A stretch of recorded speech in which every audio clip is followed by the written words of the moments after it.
Cyber തട്ടിപ്പിൽ കർശന നടപടിയുമായി കൊല്ലം റൂറൽ പോലീസ്. നമസ്കാരം, കൊട്ടാരക്കര മീഡിയയിലേക്ക് സ്വാഗതം. ബഹുമാനപ്പെട്ട ADGP സൈബർ ഓപ്പറേഷൻസിന്റെ നിർദ്ദേശപ്രകാരം കൊല്ലം റൂറൽ ജില്ലാ പോലീസ് മേധാവിയുടെ നേതൃത്വത്തിൽ DCRB, DYSP, സൈബർ ISHO, കൊല്ലം റൂറൽ ജില്ലയിലെ മറ്റ് സ്റ്റേഷൻ ISHOമാർ എന്നിവർ സംയുക്തമായി സ്പെഷ്യൽ ഡ്രൈവ് നടത്തി. കൊല്ലം റൂറൽ ജില്ലയിലെ വിവിധ പോലീസ് സ്റ്റേഷനുകളിൽ രജിസ്റ്റർ ചെയ്ത സൈബർ ക്രൈം കേസുകളിൽ പരാതിക്കാർക്ക് നഷ്ടമായ പണം, ചെക്ക്, ATM എന്നിവ മുഖേന പിൻവലിച്ച് കുറ്റവാളികൾക്ക് കൈമാറുന്നവർക്കെതിരെയും ബാങ്ക് അക്കൗണ്ടുകൾ, ഫോൺ നമ്പറുകൾ എന്നിവ തട്ടിപ്പിന് വേണ്ടി കൈമാറുന്നവർക്കെതിരെയും ശക്തമായ നിയമ നടപടി സ്വീകരിച്ചു വരുന്നു.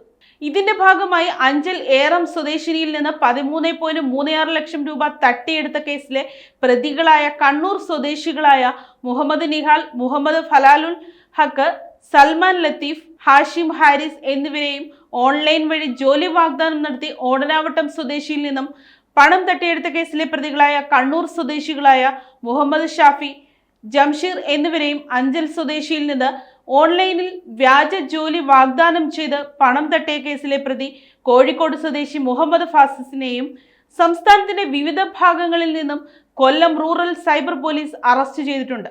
ഓൺലൈൻ വ്യാജ ട്രേഡിംഗ് വഴി അഞ്ചൽ സ്വദേശിയിൽ നിന്നും 14 ലക്ഷം രൂപ തട്ടിയെടുത്ത കേസിൽ മലപ്പുറം സ്വദേശി ഷംനാദ്, ഇടുക്കി സ്വദേശി ലിജോ എന്നിവരെ അഞ്ചൽ പോലീസ് സ്റ്റേഷനിൽ അറസ്റ്റ് ചെയ്തിട്ടുണ്ട്.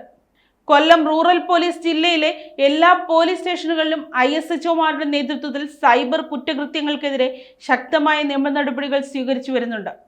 പുത്തൂർ സ്വദേശിയിൽ നിന്നും വ്യാജ ഓൺലൈൻ ട്രേഡിംഗ് വഴി 1,83 ലക്ഷം നഷ്ടമായതിന് കൊല്ലം റൂറൽ സൈബർ ക്രൈം പോലീസ് സ്റ്റേഷനിൽ FIR രജിസ്റ്റർ ചെയ്തു.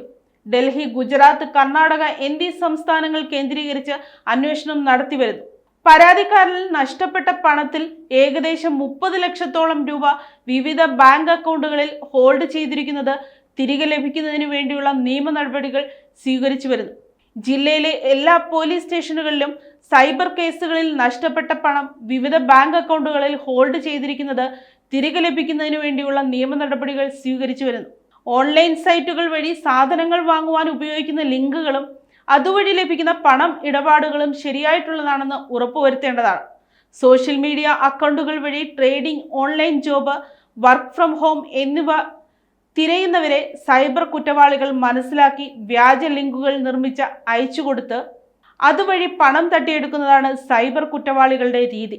ഇത്തരക്കാർക്കെതിരെ ജാഗ്രത പാലിക്കേണ്ടതും സോഷ്യൽ മീഡിയയിൽ ഉപയോഗിക്കുന്ന ലിങ്കുകൾ, സൈറ്റുകൾ എന്നിവ ശരിയായിട്ടുള്ളതാണെന്ന് ഉറപ്പുവരുത്തുകയും ചെയ്യുക. വെർച്വൽ അറസ്റ്റ്, ഓൺലൈൻ ലോൺ എന്നിവയിൽ ജാഗ്രത പുലർത്തണം. വെർച്വൽ അറസ്റ്റ് എന്നുള്ള നിയമ നടപടി ഇല്ല. തട്ടിപ്പ് സംഘങ്ങൾ സ്കൂൾ, കോളേജ് വിദ്യാർത്ഥികളിൽ നിന്നും അക്കൗണ്ട് ഡീറ്റെയിൽസ്, ATM കാർഡുകൾ എന്നിവ കൈക്കലാക്കി അതുവഴി തട്ടിപ്പ് നടത്തുന്നതായി വിവരമുണ്ട്. ഇങ്ങനെ കൈമാറുന്ന ബാങ്ക് അക്കൗണ്ടുകൾക്കെതിരെ ശക്തമായ നിയമ നടപടി സ്വീകരിക്കും. ഏതെങ്കിലും രീതിയിലുള്ള സൈബർ കുറ്റകൃത്യങ്ങൾ ശ്രദ്ധയിൽപ്പെട്ടാൽ ഉടനെ national cyber crime reporting portal toll free നമ്പറായ 1930 വിളിച്ച് പരാതി രജിസ്റ്റർ ചെയ്യുക.